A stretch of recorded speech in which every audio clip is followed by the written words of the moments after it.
it hit us worse than Katrina, and we thought that was the worst.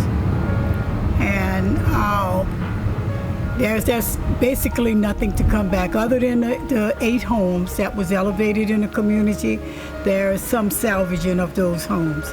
There's still wind damage, there's some interior damage, but basically all other homes is completely, totally destroyed.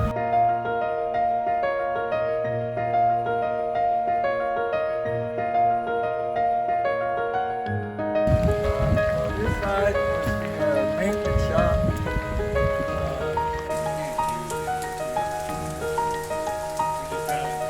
The day that they allowed folks to come back in here, it was like a funeral. It was just heartbroken, you know, because we had seen devastation before, mainly Katrina, but we had never seen anything like this.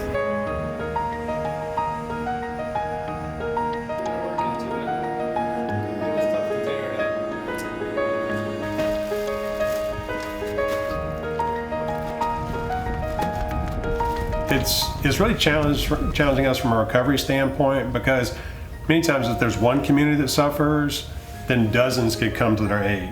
But instead, in our region, so many of us are affected. We're all having to deal with our own recoveries, personal, our communities, and trying to help our neighbors too.